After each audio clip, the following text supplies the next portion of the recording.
Étiez-vous blessé par le souvenir de cela? J'étais furieux. À 41 ans, B. Davis pouvait à peine simuler de la civilité envers Errol Flynn. Et maintenant, nous savons à quel point ce dégoût était profond.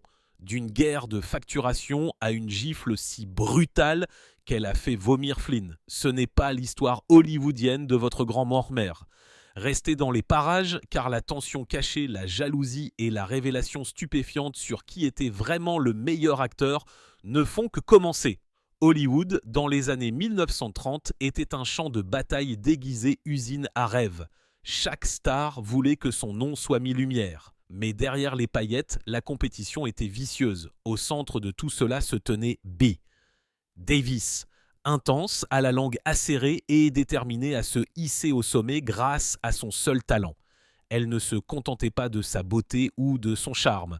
Elle travaillait plus que tout le monde.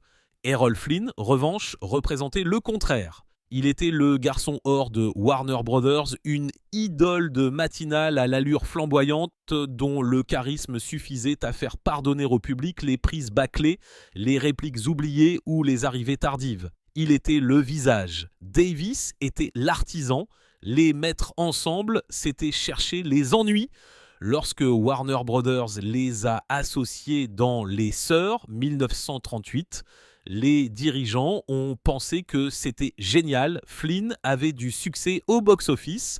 Davis avait le prestige des récompenses. Mais le problème a été immédiat.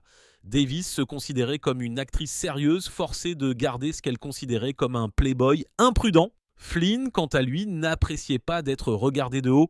Il savait que les femmes l'adoraient et que le studio se pliait quatre pour le rendre heureux. Dans son esprit, l'attitude glaciale de Davis n'était que de l'amertume déguisée professionnalisme. Il ne s'agissait pas seulement de deux acteurs travaillant ensemble. Il s'agissait de deux mondes qui entraient en collision. Flynn prenait vie lorsque la caméra tournait, mais traitait la préparation comme une nuisance. Davis vivait pour la préparation, répétant sans cesse, perfectionnant chaque étincelle d'émotion, jusqu'à ce qu'elle soit à toute épreuve. L'écart entre eux était évident, et tous deux étaient trop fiers pour faire semblant du contraire. Dehors du plateau, leurs personnalités s'affrontaient encore plus violemment. Davis n'avait aucune patience pour ce qu'elle appelait le charme irresponsable de Flynn. Elle le considérait comme insouciant, arrogant et parfois carrément répugnant. Flynn, retour, se moquait de son intensité, la qualifiant de trop sérieuse, sans humour, voire prude. Chaque conversation semblait dégénérer commentaires acerbes et insultes déguisées. Pour Davis, ce n'était pas simplement de l'irritation, c'était du mépris. Pour Flynn, c'était un ego blessé. L'équipe l'a remarqué immédiatement. Leur tension crépitait si fort que même les figurants chuchotaient entre les prises. Certains juraient que les yeux de Davis brûlaient des trous à travers Flynn chaque fois qu'il manquait une indication. D'autres affirmaient que Flynn murmurait des choses désagréables à son sujet dès qu'elle quittait la pièce. Ce n'était pas seulement du jeu d'acteur, c'était une guerre déguisée romance sur le grand écran. Et pourtant, Warner Brothers refusait de les séparer.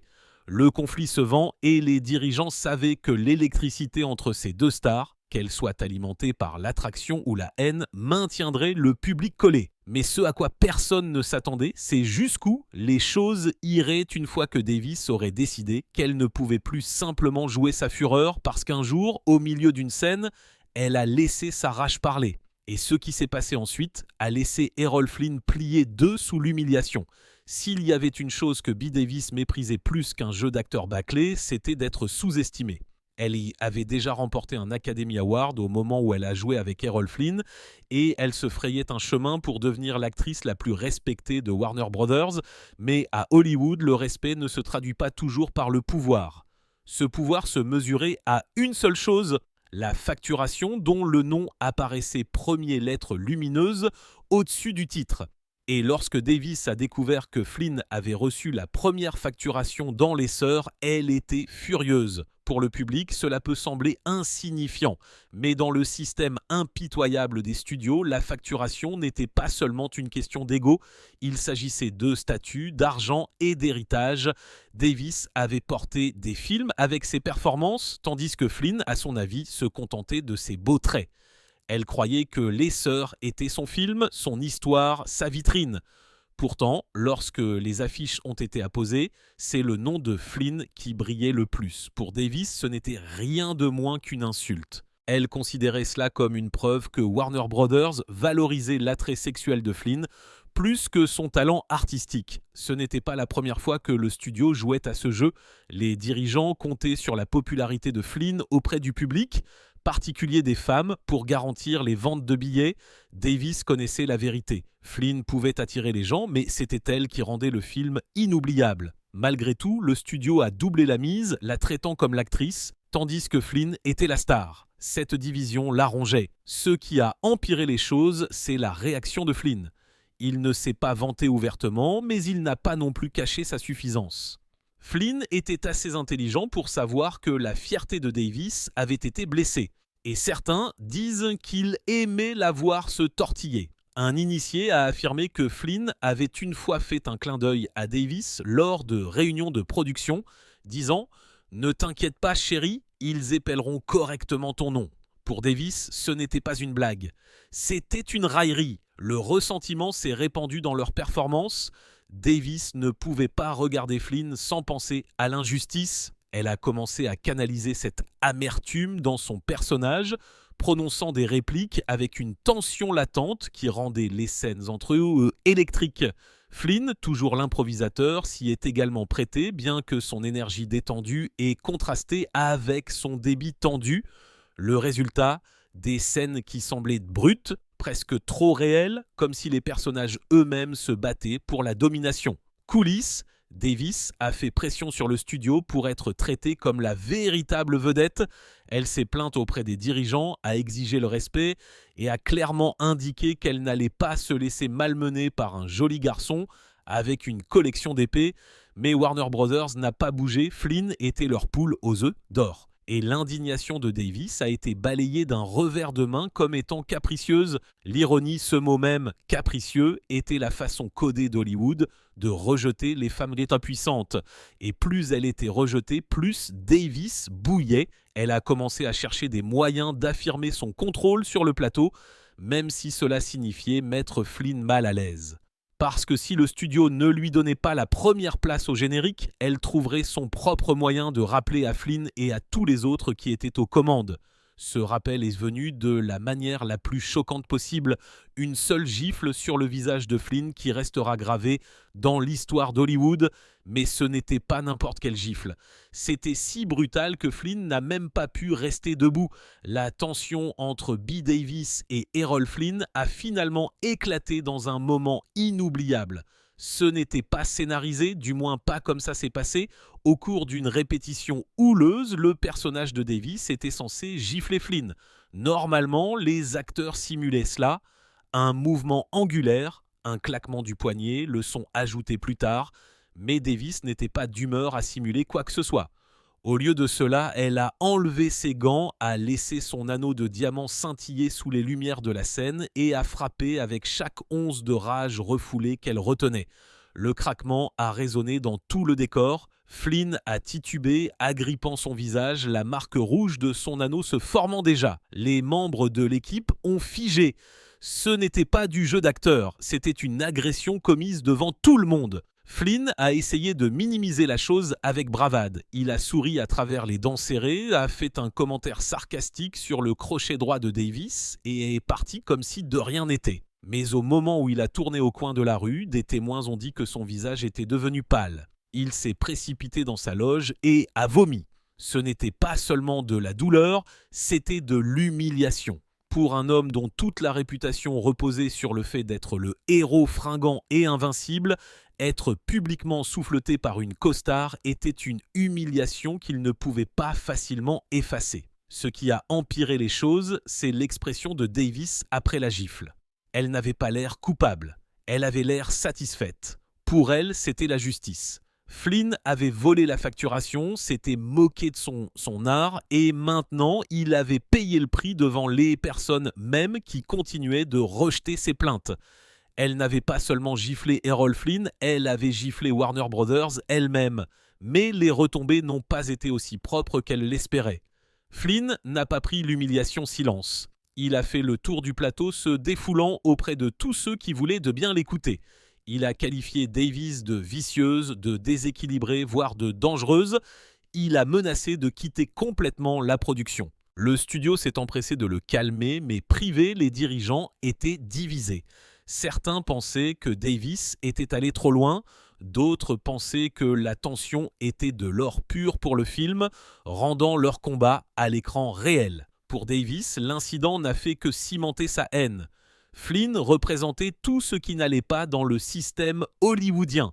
Des hommes se contentant de leur apparence alors que les femmes devaient nombreux saigner pour être reconnues. À ses yeux, il méritait cette gifle et peut-être plus. Elle a même plaisanté plus tard, disant que si elle n'avait pas porté d'anneau, elle l'aurait refait juste pour le voir tressaillir. Mais autant Flynn bouillonnait, il n'a pas insisté sur la question. Quitter le film aurait nui à son image de garçon or. Alors, il a ravalé sa fierté et retourné sur le plateau et a essayé de continuer. Mais les dégâts étaient permanents. À partir de ce jour, chaque interaction entre Davis et Flynn était empreinte de venin.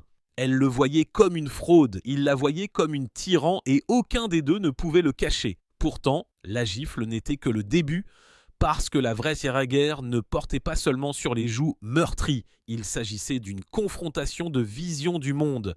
Davis vivait pour la discipline, Flynn vivait pour le chaos, et l'écart entre eux allait s'élargir encore plus. La gifle a peut-être été le moment le plus dramatique, mais le vrai problème était plus profond. C'était la façon dont Bette Davis et Errol Flynn abordaient l'art du jeu d'acteur lui-même. Davis était une perfectionniste obsessionnelle. Elle croyait que chaque rôle exigeait une immersion totale. Si cela signifiait se raser la racine des cheveux pour avoir l'air plus sévère à la caméra, elle le faisait. Si cela signifiait répéter une scène pendant des jours jusqu'à ce que chaque pose et chaque regard soient parfaits, elle l'exigeait. Elle vivait et respirait le travail. Flynn, revanche, traitait le jeu d'acteur comme une plaisanterie. Pour lui, ce n'était pas de l'art, c'était de l'aventure. Il était tristement célèbre pour son arrivée tardive, parfois avec la gueule de bois, souvent non préparée. Sa philosophie était simple. La caméra l'aimait, le public l'adorait et le charisme ne pouvait pas être répété. Alors que Davis déchiquetait les scénarios ligne par ligne, Flynn les parcourait diagonales, faisant des blagues et charmant l'équipe. Ce n'était pas seulement une différence de personnalité, c'était une trajectoire de collision. Davis passait des heures à répéter des scènes pour ensuite voir Flynn arriver valsant, lancer ses répliques et se faire applaudir quand même. Pour elle, c'était dégoûtant. Elle sentait que cela avilissait l'art, transformant des années de formation et de discipline un numéro de cirque. Flynn, d'un autre côté, pensait que Davis étouffait la joie du jeu d'acteur. Il a un jour plaisanté auprès d'un ami, disant que travailler avec elle, c'était comme être enchaîné à une maîtresse d'école. La confrontation s'est répandue sur le plateau. Pendant les prises, l'intensité de Davis éclipsait souvent le jeu plus léger de Flynn, le faisant ressembler à un acolyte plutôt qu'à une covedette. Les réalisateurs la suppliaient de se calmer, mais elle refusait. Pour Davis, ce n'était pas son travail de diminuer sa lumière juste pour faire briller Flynn. Pendant ce temps, Flynn était de plus exaspéré par ses corrections constantes. Les membres de l'équipe se souvenaient qu'il levait les yeux au ciel chaque fois que Davis exigeait une autre prise, marmonnant qu'elle ne réalisait pas ce film. Mais l'ironie est que leur tension a rendu le film électrisant. Le public ne pouvait pas détourner le regard parce qu'on n'avait pas l'impression que deux acteurs jouaient une scène. On avait l'impression que deux êtres humains étaient enfermés dans une véritable lutte. Les dirigeants de Warner Brothers le savaient aussi. Ils ont continué à pousser Davis et Flynn l'un vers l'autre, convaincus que la friction était de l'or au box-office, mais coulisses, c'était misérable. Flynn a commencé à riposter de manière subtile. Il manquait délibérément des répliques pour forcer une autre prise ou surjouait son charme dans des moments censés être sérieux, se moquant de l'intensité de Davis. Davis, à son tour, a aiguisé ses critiques hors caméra, le qualifiant d'acteur le plus limité avec lequel j'ai jamais travaillé. J'ai travaillé à portée de voix des autres. Aucun ne voulait donner à l'autre la satisfaction de gagner. Ainsi, le plateau est devenu un champ de bataille déguisé production. Pourtant, sous tout ce venin, des rumeurs circulaient. Certains affirmaient que l'hostilité masquait autre chose, que Davis et Flynn avaient autrefois flirté avant que les choses ne tournent mal, que derrière le dégoût se cachait de la jalousie, peut-être même un soupçon d'attirance qui a mal tourné. Vrai ou faux, cela a ajouté de l'huile sur un feu déjà explosif, et ce sont ces rumeurs, combinées à la réputation de Flynn matière de scandale, qui ont poussé leur querelle dans un territoire encore plus sombre. La guerre entre Bette Davis et Errol Flynn ne s'est pas limitée au plateau, elle s'est répandue comme une traînée de poudre dans les colonnes de potins d'Hollywood. Les chuchotements ont commencé presque immédiatement après le début du tournage de Les Sœurs. Les gens se demandaient, la haine de Davis envers Flynn était-elle simplement professionnelle ou y avait-il quelque chose de plus personnel enfoui dessous ? Certains affirmaient que Davis avait autrefois été intrigué par Flynn avant que les caméras ne tournent. Après tout, il était le playboy ultime de Warner Brothers. Grand, terriblement beau et dégoulinant de charme, mais s'il y a jamais eu une étincelle, elle s'est éteinte rapidement. Davis aurait trouvé son comportement révoltant, la boisson, la vantardise, les liaisons constantes. Il était le genre d'homme qui vivait dans le scandale et elle était le genre de femme qui détestait perdre le contrôle. Pour elle, Flynn n'était pas seulement imprudent, il était dégoûtant. D'autres ont suggéré que la jalousie était à l'origine. Flynn était payé beaucoup plus que Davis, même si elle avait déjà fait ses preuves avec des prix et des éloges de la critique. Hollywood le récompensait pour être un tombeur, tout forçant Davis à se battre bec et ongle pour chaque bribe de respect. Derrière des portes closes, elle bouillonnait que l'imprudence de Flynn soit traitée comme du charme. Alors que sa discipline était rejetée comme étant difficile, ce double standard l'a hanté tout au long de sa carrière et Flynn est devenu la cible parfaite de sa rage. Ensuite, il y a eu les rumeurs plus sombres. La réputation de Flynn hors écran était notoire. Même à cette époque, fêtes débridées, relations scandaleuses, démêlés constants avec des problèmes, il était l'incarnation de l'excès. Davis aurait fait des remarques acerbes sur sa vie personnelle, suggérant qu'il n'était pas apte à être pris au sérieux dans un sens artistique quelconque. Des initiés ont murmuré qu'elle le voyait non seulement comme un mauvais acteur, mais aussi comme moralement corrompu. Pour Davis, qui croyait que le jeu d'acteur était sacré. Flynn représentait exactement le contraire. Flynn ne s'est pas non plus tu. Il a dépeint Davis comme une tyran sans humour qui a aspiré la joie de chaque production. Il s'est moqué de son sérieux, disant à des amis que jouer à ses côtés donnait l'impression d'être procès. Il a renvoyé ses propres accusations selon lesquelles elle était amère, jalouse et trop consumée par son besoin de contrôle pour voir la situation dans son ensemble. Les tabloïds ont adoré ça. Chaque citation mordante, chaque rumeur de tension n'a fait que rendre le public plus désespéré de les voir ensemble à l'écran. Mais sous tout ce venin, il y avait une vérité indéniable. Leur chimie était magnétique. Plus ils se battaient, plus leur scène devenait intense. Le public a adoré ça. Les dirigeants de Warner Brothers savaient qu'ils avaient trouvé de l'or, mais ils savaient aussi que la relation entre leurs deux stars était toxique. Flynn et Davis n'étaient pas seulement des collègues, c'étaient des ennemis qui se rendaient inoubliables l'un pour l'autre. Et pourtant, dans un rebondissement que personne n'avait vu venir, la femme même qui avait giflé Flynn si fort qu'il avait vomi avouera plus tard qu'elle avait eu tort à son sujet depuis le début. La confession est venue des années plus tard et elle a choqué même ceux qui la connaissaient le mieux. Pendant des années, Bette Davis a porté son mépris pour Errol Flynn comme un insigne d'honneur. Elle s'est moquée de lui ouvertement, l'a rejeté comme un poids-plume et a rappelé à tous ceux qui voulaient de bien l'écouter que travailler avec lui était l'une de ses expériences hollywoodiennes les moins agréables. Pour elle, Flynn n'était que de l'apparence et aucune substance, un homme adoré par le public pour son apparence plutôt que pour ses compétences. Mais le temps a une façon d'adoucir même les rancunes les plus vives. Et dans le cas de Davis, cela l'a forcé à un aveu choquant. Le tournant est survenu après qu'elle ait regardé Les Sœurs des années plus tard, loin de l'amertume de la vie sur le plateau. À l'écran, quelque chose a cliqué qu'elle ne s'était jamais permis de reconnaître sur le moment. Flynn ne se contentait pas de planer. Il était bon, vraiment bon. Son charme naturel, la façon décontractée dont il prononçait ses répliques, son magnétisme sans effort. Soudain, Davis a vu ce que le public avait toujours vu. Sa performance avait du poids et elle équilibrait son intensité d'une manière que personne d'autre n'aurait pu faire. La confession est venue lors d'une conversation avec sa proche amie Olivia de Havilland, une autre des co-stars les plus célèbres de Flynn. Davis a admis qu'elle avait eu tort. Flynn était brillant. Venant d'elle, ses mots étaient monumentaux. Davis était connue pour son honnêteté. Elle ne distribuait pas de compliments à la légère. Si elle disait que quelqu'un était brillant, cela signifiait qu'elle le croyait vraiment. Pour Flynn, qui avait enduré son dédain pendant le tournage, cette validation est arrivée trop tard.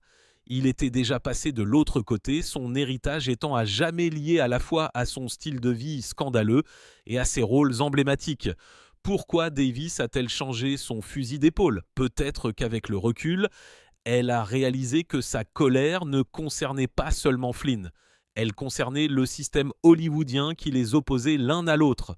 Le studio a élevé Flynn tout la faisant se battre bec et ongles pour le même respect. Son ressentiment envers lui était peut-être une projection de son ressentiment envers Warner Brothers. Avec le recul, elle a peut-être reconnu que Flynn était lui aussi victime de ce même système.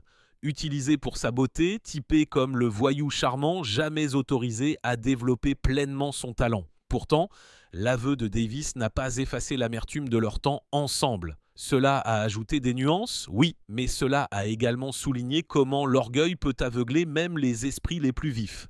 Elle avait passé des années à le rejeter pour se rendre compte trop tard que sa contribution à leur travail commun était indéniable. Cette ironie a rendu la querelle encore plus fascinante pour les historiens d'Hollywood. Mais les éloges tardifs de Davis ont également cimenté autre chose, la légende de leur affrontement.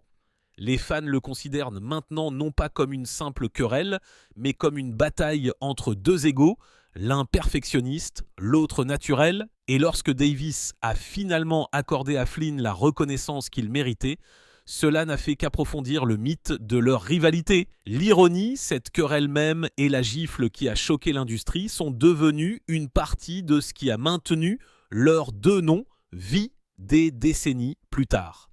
Parce qu'à Hollywood, rien n'alimente autant l'héritage que le conflit, et le leur est l'un des plus inoubliables de tous les temps. Pourtant, l'histoire ne s'arrête pas là. La vraie raison pour laquelle cette querelle est encore importante aujourd'hui ne concerne pas seulement Davis et Flynn. Il s'agit de ce que leur bataille a révélé sur la machine du vieil Hollywood elle-même. La querelle entre Bette Davis et Errol Flynn n'était pas seulement une confrontation entre deux stars, c'était un miroir du vieil Hollywood lui-même. Davis incarnait la discipline, le courage et la lutte sans fin que les femmes doivent s'amener pour être prises au sérieux. Flynn incarnait le charme, le privilège et un système qui récompensait l'apparence plutôt que le travail. Leur guerre sur le plateau n'était pas seulement personnelle, elle a exposé les fissures de la machine du studio. Ce qui la rend toujours pertinente, c'est à quel point elle semble familière. Aujourd'hui encore, Hollywood se débat avec les mêmes problèmes. Qui est crédité ? Qui est le mieux payé ? Et comment le talent est-il valorisé par rapport à l'image ?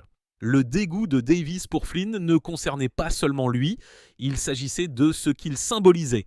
Et le ressentiment de Flynn envers Davis ne concernait pas seulement elle. Il s'agissait de la pression d'être le garçon or qui devait livrer sans jamais être autorisé à grandir. Fin de compte, leur affrontement est devenu une légende. La gifle, la lutte pour la facturation, les rumeurs, tout cela a créé une tempête qui a rendu leur film inoubliable. Et des décennies de plus tard, l'inversion choquante de Davis, admettant que Flynn était brillant, a ajouté la touche finale qui maintient l'histoire vie. Hollywood prospère grâce au conflit, tant à l'écran que dehors. Et la bataille entre Davis et Flynn est la preuve que parfois, les querelles les plus laides créent les légendes les plus durables.